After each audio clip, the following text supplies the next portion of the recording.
ምናልባት እመቤታችን በእጆቿ ሚስማር አልገባ ይሆናል። ምናልባት እግሮቿንም አልተቸነከረች ይሆናል። ነፍሷ ግን አብሮ ከልጇ ጋር ይቸነከር ነበር። ልጇን መራራ ሐሞት ሲያጠጡት ነፍሷ የሐዘንን መራራ ሐሞት ይጠጣ ነበር። ልጇ ኢየሱስ ክርስቶስን ለእንጊኖስ ሮጦ መጥቶ ጎኑን ሲወጋው የእርሷም የነፍሷ ጎኖች አብረው ይወጉ ነበር በሐዘን። እመቤታችን ልጇ መከራ ሲቀበል ያልተጋራችው ምን ሕማም አለ? አንዳንዴ እኮ መከራ ከሚቀበለው ሰው በላይ እኮ እናት ለልጇ እኮ የምታለቅሰው ለቅሶ እኮ ሕማሙን እኮ እጥፍ ድርብ ያደርገዋል። ከልጅነቱ ጀምሮ ካጠገቡ ተለይታ የማታውቀው ልጇ ኢየሱስ ክርስቶስ አሁን በአደባባይ ተሰቅሎ ስታይ ሐዘኗ በእውነት ማን ሊያበርድላት ማን ሊያቆምላት ይችላል? ለዚህ እኮ ነው አባ ሕርያቆስ የያዕቆብ ሐዘን ዛሬ ታደሰ ያለው። ያዕቆብ ስላላየው ልጁ የሚያለቅስ ከሆነ ድንግል ማርያም በቀራንዮ አደባባይ ላይ ስለተሰቀለው ልጇ ስለምን አታለቅስ ይላል።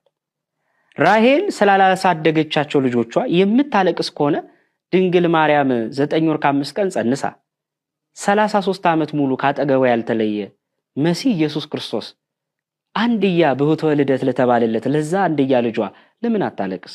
እመቤታችን ከልጇ ጋር ዓርብ ዕለት አለቀሰች። እኔ አንድ ሰው በእኔ መዳን ውስጥ እመቤታችን ድርሻ አለ ወይ ሲል ለዚህ ሰው ጥቅስ አይደለም መጠቀስ ያለበት። በቃ ዕለተ ዓርብን ዝም ብሎ ያንብበው። የእመቤታችን ለቅሶ በራሱ በቂ ጥቅስ ነው። የእኔ መድኃኒት ቤዛም የሆነኝ አምላኬ በተሰቀለ ሰዓት ሕማሙ ሕማሜ ነው ብላ አብራ ያለቀሰች አብራ የታመመች እመቤታችን ከዚህ በላይ ከነገረ ድነት መሳተፍ ምን አለ?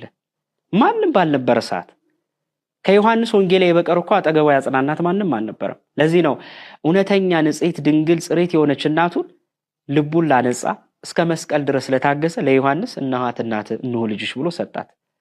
ምክንያቱም እስከ ዕለተ ዓርብ ድረስ እስከ ዕለተ ዓርብ ድረስ መስቀሉ ስር ክርስቶስን ተቀብያለሁ ኢየሱስን አምኛለሁ ያለ ሰው መጀመሪያ የምትሰጠው እመቤታችን ናት። ስለዚህ አንድ ሰው ቀራንዮ ነኝ እኔ ድኛለሁ ብሎ ሲያስብ አንድ የዘነጋው ነገር ቀራንዮ ስር የሆነ ሰው ግዴታ እመቤታችንን ካጠገቡ ማግኘት አለበት።